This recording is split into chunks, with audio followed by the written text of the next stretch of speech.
मथुरा के मामले में क्योंकि कोर्ट ने कहा कि उस प्ली को एक्सेप्ट करेंगे, जिसमें लोअर कोर्ट ने उस प्ली को एक्सेप्ट नहीं किया था और 91 के एक्ट से कहा कि वो उसको कबूल नहीं करेंगे, तो डिस्ट्रिक्ट कोर्ट ने उसको कबूल किया और कहा कि वो देखेंगे कि क्या वो कृष्ण जन्मस्थान की जगह है नहीं। मैं बताना चाहूँगा कि संघ परिवार के लोग ये सब चीज़ें कर रहे हैं। जो पार्टी काशी में गई वही पार्टी यहाँ पर है, नंबर 1 पॉइंट।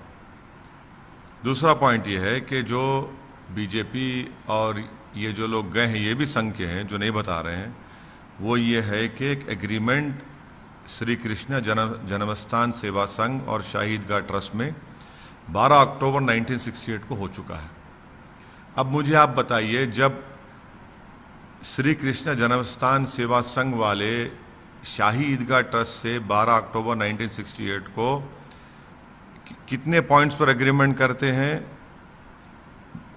करीब 8 पॉइंट्स के ऊपर, नहीं 9 पॉइंट्स के ऊपर। हाँ, 9 पॉइंट्स में आप देखते जाइए, उसमें लिखा हुआ है जन्मस्थान। उस वक्त इस बात को नहीं उठाया गया और एग्रीमेंट हो गया, और ईदगाह ट्रस्ट वालों को परमिशन लेना पड़ा इस एग्रीमेंट करने के लिए यूपी के सेंट्रल वक्फ बोर्ड से।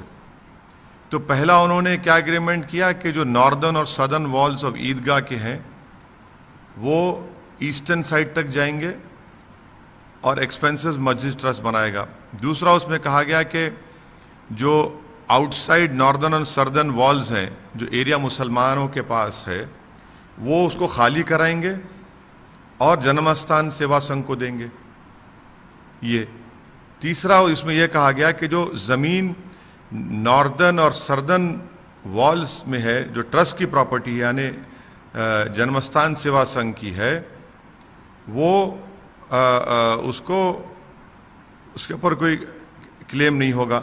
हाँ, तीसरा उसमें कहा है कि वेस्ट और नॉर्दर्न कॉर्नर जो ईदगाह की कुचरी कुर्सी का ज़मीन का हिस्सा है, जो सेवा संघ के पास था, तो ट्रस्ट उसको एक्वायर करेगा और ट्रस्ट की प्रॉपर्टी होगा।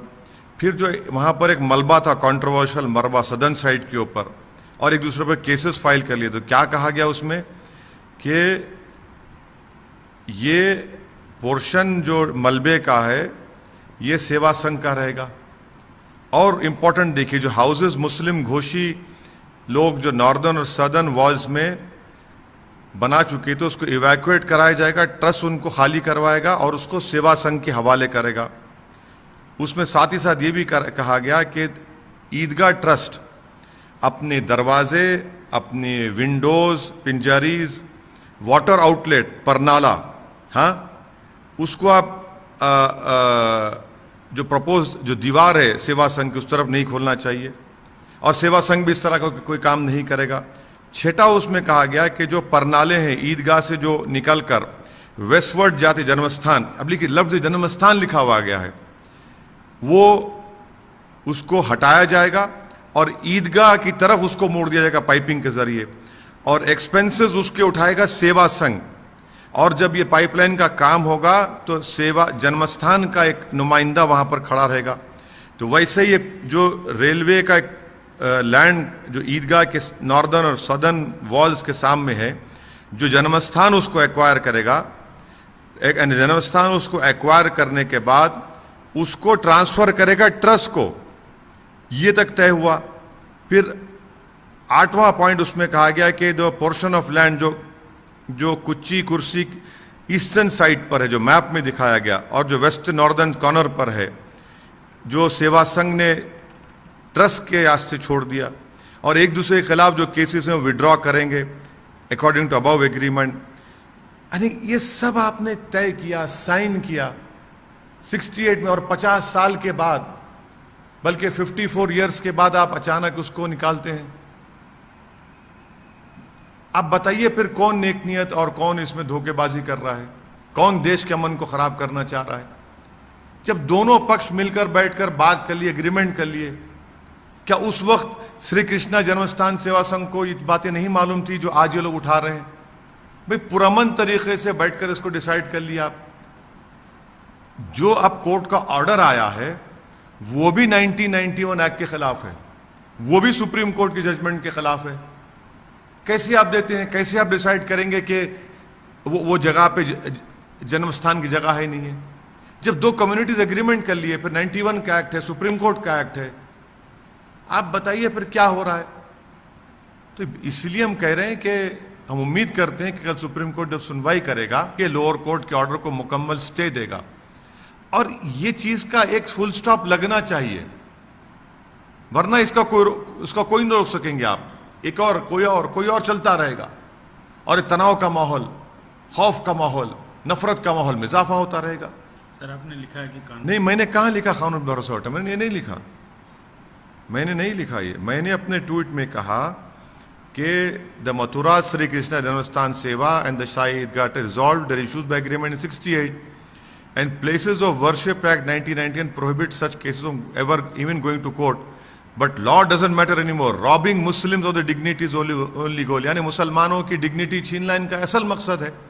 और कानून नहीं, आप कहाँ लिखा मैंने कानून से भरोसा उठा? मैंने नहीं लिखा, मैंने ये लिखा कि शाही ईदगाह ट्रस्ट और कृष्णा जन्मस्थान सेवा ने एग्रीमेंट किया 1968 12 अक्टूबर को, और 91 का प्लेसेस ऑफ वर्शिप एक्ट ये कहता है कि कोई केसेस ऑफ कोर्ट में नहीं जाएंगे, मगर ये लोगों को कानून से कोई मतलब नहीं है, but the law doesn't matter anymore उनके लिए, और उनका मकसद है कि मुसलमानों से उनकी डिग्निटी चोरी कर ली जाए, उनसे छीन ली जाए। ये लिखा मैंने।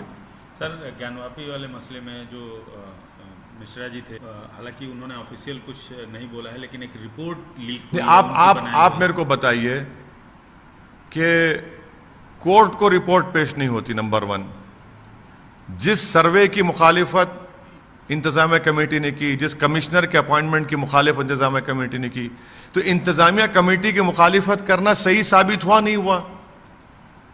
जिसको पिटिशनर ने कहा कि इसको बना दो, जिसको इंतजामिया कमेटी कहा कि इसको मत बनाइए, सर्वे मत कराइए, उसी ने रिपोर्ट लीक कर दी, और पूरे टीवी चैनल्स पर उस रिपोर्ट को दिखाया जा रहा है, और कल कोर्ट, सुप्रीम कोर्ट उसमें अपना फैसला सुनाने वाला है।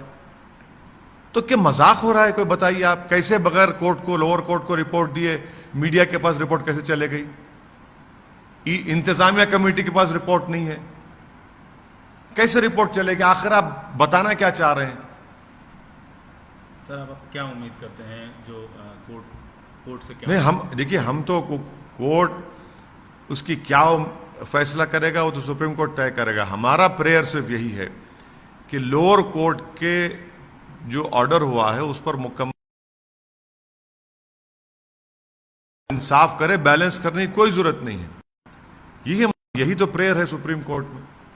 सर एक और मामला सामने आया, ने लेटर लिखा है बकायदे कि जामा मस्जिद की सीढ़ियों के नीचे हिंदू देवी देवताओं की मूर्तियां हैं, और प्रधानमंत्री को पत्र लिखा है हिंदू महासभा। नहीं, ये इसीलिए तो मैं कह रहा हूं ना कि ये दीवानगी रुकने वाली नहीं है, ये रुकने वाली नहीं है। ये कल आप कहेंगे कि मेरे घर के नीचे खोद दो, कल कहेगा अब तो ये तो कहा जा चुका है संघ परिवार की तरफ से कि हाजी अली की दरगाह के ताल्लुक से टीली वाली मस्जिद पर झगड़ा चल ही रहा है, इंदौर के मामलात में झगड़ा चल रहा है, हर जगह चलेगा।